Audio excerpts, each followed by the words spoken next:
Ustadz, di kantor saya pernah ada ustadz yang bahas tentang tasawuf dan dia tidak setuju kalau ada yang mengatakan tasawuf itu sesat. Pertanyaannya, apakah tasawuf itu dan benarkah ajaran tasawuf? Ya, orang memang yang masuk dalam aliran ini pasti menganggap itu benar, gitu kan? Otomatis. Dan ini sebenarnya sudah sering saya ulangi ya. Mudah-mudahan teman-teman yang sudah biasa dengar tidak jenuh kalau saya ulangi lagi penjelasannya. Kata-kata tasawuf itu diambil dari kata-kata suf. Suf itu artinya kain kasar. Awal mula munculnya ini di tahun 110 Hijriah di zaman Hasan Basri rahimahullah. Jadi beliau adalah ulama tabi'in yang terkenal juga sebagai anak susu Nabi SAW karena beliau pernah tinggal serumah dengan Ummu Salamah, istri Nabi SAW, gitu kan. Walaupun Ummu Salamah tidak pernah menyusui Hasan Basri, tapi pernah satu kali ibunya, ini kebetulan Hasan Basri adalah pembantunya Ummu Salamah, dan pernah satu kali ibunya Hasan Basri lagi sibuk dan dia masih masa menyusui, maka untuk menenangkan Ummu Salamah ya memberikan payudaranya kepada Hasan Basri yang masih kecil, maka diberikan julukan anak susu Nabi SAW. Beliau pernah melihat ada beberapa khalifah, ada khalifah di zaman beliau hidup itu sudah mulai menggunakan pakaian yang berlebihan, mewah, gitu kan. Kemudian kehidupannya sudah mulai agak mubadzir ya. Maka zaman itu pakaian ulama dengan pakaian umara, pemimpin dan ulama dan pemimpin itu punya pakaian khas. Begitu dilihat langsung ketahuan gitu. Maka pada saat itu beliau mengubah bajunya. Beliau seorang ulama besar, ada baju jubahnya sendiri, tapi beliau ubah. Beliau menggunakan kain suf, kain kasar, untuk menunjukkan kepada khalifah yang pada saat itu lagi disorotin oleh beliau, perbuatan anda itu salah, melampaui batas gitu. Nah, karena beliau orang soleh, maka mulailah banyak orang murid-muridnya mencontohi. Dipikir itu memang sudah pakaian yang memang Hasan Basri suka pakai, padahal sebenarnya tidak, hanya waktu pada saat itu saja. Dan ini sekaligus kita luruskan karena banyak orang yang salah faham, terutama teman-teman yang masuk dalam tasawuf ini. Mereka anggap bahwasanya tasawuf itu harus kita baju yang kumuh, harus makannya roti kering, itu kan, tidak boleh mencintai dunia. Salah itu semua. Boleh saja orang normal mencintai dunia. Bukankah bagian daripada dunia adalah udara yang kita hirup, rumah yang kita tinggali, kendaraan yang kita tunggangi? Semua itu biasa-biasa saja. Bahkan Nabi SAW memberikan nama untanya beliau, gitu kan, dikasih nama untanya ya. Kemudian beliau memberikan nama kudanya, dan beliau gemar untuk menunggangi kendaraannya itu. Beliau merasa senang dengan itu wajar kan gitu, tidak ada masalah. Tapi ini salah faham, karena tadi perilaku Hasan Basri dianggap beliau pakai baju suf itu dari itu sampai beliau meninggal. Padahal tidak, pada saat itu saja. Kemudian sambil menasihati khalifah beliau kembali lagi. Tapi sudah banyak orang yang mencontohi pada saat itu. Itu awal akar pertama kalimat suf dulu, tasawuf. Nah, suf pertama, suf saja, shad, waw, fa. Kemudian mulailah orang-orang yang belajar dari Hasan Basri ini bentuk pengajian-pengajian, dan mereka pakai baju-baju itu, gitu kan. Murid-muridnya lagi mulai pakai juga, gitu kan. Mulai nyebar nih. Maka halaqah-halaqah pengajian-pengajian para tabi'in ini yang menggunakan kain suf dikatakan tasawuf. Kan gitu. Baik, berkembanglah banyak orang-orang yang belajar dari tabi'in ini. Mereka seperti apa ya, kalau misalnya ada seorang ulama lah terkenal, namanya sampai mendunia, gitu kan, atau sama namanya di Indonesia lah terkenal, kemudian kita pernah belajar dengan dia, pasti kalau teman-teman yang setara dengan kita lagi ngobrol, kita merasa bangga ya karena pernah belajar dengan orang itu. Nah, zaman itu ulama-ulama tabi'in yang masyhur ini ada di antara memang murid-muridnya yang luar biasa, mulazamah. Setiap di mana dia ada pengajian dihadiri. Ada juga yang datang ya cuma 2 kali 3 kali, yang penting sudah pernah hadir. Jadi kalau teman-temannya pada ngobrol, oh iya saya juga tahu pernah saya hadir gitu. Tapi ada di antara mereka yang tidak bertanggung jawab nih. Seperti apa misalnya? Ada orang-orang yang datang dari daerah padang pasir waktu itu, orang-orang Badui tidak faham agama. Mereka mendatangi halaqah-halaqah para ulama tabi'in. Lalu mereka datang ya seminggu 2 minggu, sebulan 2 bulan ya. Kemudian mereka pulang ke kaumnya, lalu mereka mengatakan, saya muridnya Ahmad bin Hanbal, saya muridnya Malik bin Anas misalnya, ulama-ulama besar. Saya muridnya Sa'id bin Musayyib, saya muridnya Atha bin Abi Rabah. Sehingga membuat orang-orang kampungnya menghormati dia, ditokohkan, gitu kan? Seperti kalau kita sekarang mungkin belum belajar, kadang-kadang saya temukan begitu, ada orang-orang yang dipanggil ustadz, ada kiai, baca Qur'annya salah gitu. Dari mana gelarnya ini gitu? Ini semua kenapa? Karena mungkin dia pernah ceramah sekali, mungkin pernah sebutkan nama seorang ustadz yang terkenal sehingga dia akhirnya dianggap orang yang betul-betul sudah kompeten seperti itu, kan gitu. Maka yang terjadi, orang-orang ini lalu dituahkan lah istilah tanda kutip di kaumnya, di padang pasir ini, kemudian mereka membentuk halaqah-halaqah lagi. Nah, karena keterbatasan ilmu mereka dan mereka tidak mau mengatakan tidak tahu, maka mereka akhirnya memfatwakan sembarangan, ini boleh, ini nggak boleh. Dan orang-orang inilah yang terkenal memiliki tariqah.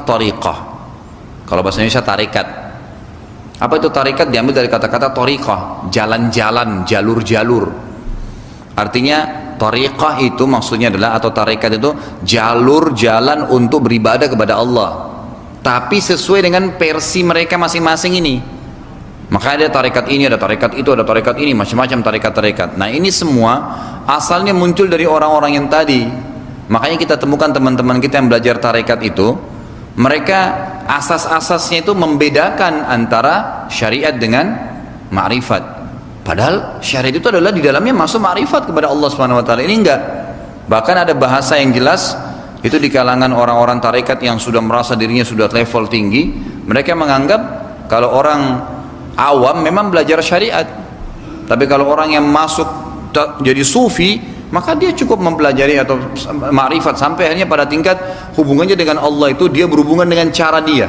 Misal dia sholat 1000 rakaat, misal dia berzikir dengan zikir tertentu. Dan untuk ya membuat tarekat-tarekat ini supaya bisa lebih terprogram, dibuatkanlah istilah namanya maqamat. Apa itu maqamat? Maqam-maqam. Misalnya tarekat A punya maqam-maqam. Kita kalau masuk ke tarekat ini nanti ada maqam 1 kita apa istighfar 1000 kali, maqam 2 kita sholat sekian banyak, maqam 3 maqam sampai maqam tertinggi nanti itu sudah dianggap wali. Dan umumnya kalau sudah sampai pada tingkat wali itu luar biasa, bisa terhapus syariat dari dia, nggak butuh syariat, dia berhubungan dengan Allah langsung. Dan ini cukup banyak dulu saya berikan contoh-contoh ya. Mereka menganggap ada informasi-informasi gaib datang dari Allah langsung kepada dia. Ada yang mengaku ketemu Jibril, ada yang mengaku ketemu dengan Nabi Khidir, ada yang mengaku luar biasa yang tidak masuk di akal. Dan ini semua saya pastikan ya, mudah-mudahan Allah berikan hidayah kita semua dan menjaga kita, itu semua permainan jin. Makanya kalau kita lihat kisah para tabi'in, para ulama salaf kita dulu, ada di antara mereka yang lagi sholat gitu kan, kemudian di malam hari kemudian tiba-tiba dia lihat di hadapannya ada cahaya putih terang. Sementara selesai sholat dia lagi berzikir nunggu subuh gitu, gelap malam hari. Lalu ada suara terdengar dari cahaya itu mengatakan, namanya kebetulan dia Abdullah, wahai Abdullah, saya sudah mengetahui ketulusanmu beribadah kepadaku, maka mulai hari ini ya saya sudah mengangkat darimu kewajiban sholat. Artinya bukan wajib lagi.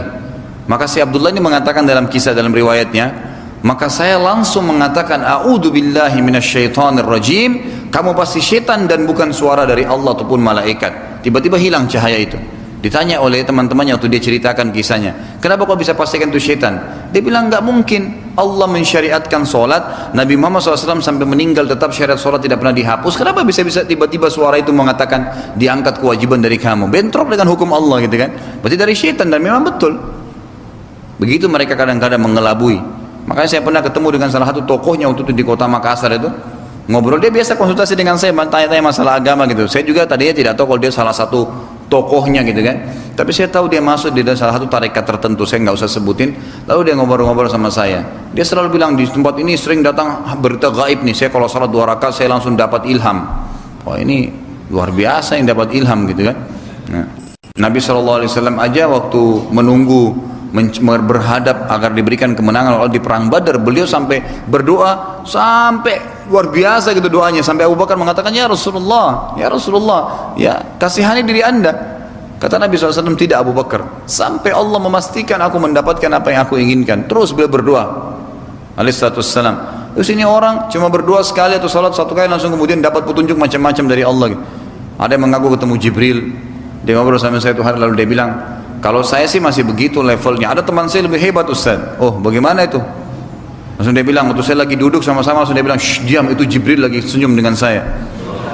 Nah, itu kisah nyata, ini dia cerita sama saya sendiri gitu. Saya sampai kaget, ketemu Jibril alaihissalam ini. Yang ketemu Jibril itu hanya nabi-nabi gitu kan, dan orang yang Allah pilih, ini luar biasa. Di kota Makassar Jibril sempat datang ini. Nah, ini perlu dikasih predikat gitu kan, kota Makassar ini. Nah, kebetulan karena saya dari sana gitu. Nah, ini yang terjadi, ini dari mana semuanya? Maka saya memang sarankan untuk tidak dipelajari. Sekarang dikembangkan tuh, sampai masuk ke pasar sarjana, sampai ada kurikulumnya, dan diangkat-angkat semua itu. Saya waktu ngambil S2 itu sampai dosen saya, mohon maaf saya bahasakan ini, dosen saya kebetulan doktor, dia sampai sulit untuk ngomong di kelas itu gara-gara saya berikan wacana gitu. Dia sampai mengangkat banyak sekali, diantaranya Khallaj. Khallaj itu salah satu orang yang pernah mengatakan ana huwa wa huwa ana. Jadi tokoh yang dianggap luar biasa dalam sufi itu adalah seorang bernama Khallaj. Khallaj ini pernah berkata, saya adalah Tuhan, Tuhan adalah saya. Dipenggal lehernya oleh Mu'tasim, khalifah pada zaman itu. Ini orang sudah kufur, mengaku dirinya Tuhan, Tuhan bisa masuk ke badannya. Bagaimana bisa itu? Nggak mungkin. Dipenggal kepalanya, tapi dianggap dia orang yang berprestasi. Dia adalah tokoh yang diceritain kisahnya bagaimana. Loh ini orang dipenggal kok, dikisos. Karena dia syirik, gitu kan? Dianggap tidak normal di zamannya dulu tuh, di zaman Abbasiyah. Tapi kita sekarang dijadikan kurikulum di S2. Wah luar biasa. Mau juga di Indonesia muncul halaj-halaj yang lain ya, kita siapin pedang kalau begitu. Bahaya sekali tuh ngaku Tuhan. Kurang lebih seperti itu. Kalau saran saya jangan dipelajari. Nggak perlu kok. Jangankan Anda pelajari ilmunya sekarang yang lagi dikembangkan. Sedangkan di pengajian saya, mohon maaf saya bahasakan ini, ada penara yang hadir, Ustaz saya boleh nggak hadir di pengajian Ustaz, lalu saya hadir lagi di pengajian-pengajian lain, ada tarekat apa, ada pengajian Syiah, ada pengajian ini. Saya bilang jangan, nggak bisa. Anda akan hidup dalam keadaan bingung nanti, kan gitu. Nanti di sini hadir, oh faham ini sunnah, nanti pindah lagi di sini, oh ternyata boleh toleransi ya, oh ternyata di sini boleh caci maki sahabat ya. Wah ini kacau balau semuanya. Emang nggak boleh, jangan berikan peluang karena pasti ada pengaruhnya. Manusia ini mudah sekali terpengaruh ya. Coba Anda lagi jalan sama teman terus sama Anda bilang begini, aduh saya mau kencing nih. Terpengaruh tuh, kita bisa juga mau kencing kita. Sudah umum, apa yang kita dengar biasa berpengaruh, apa yang kita lihat berpengaruh. Jadi bahaya.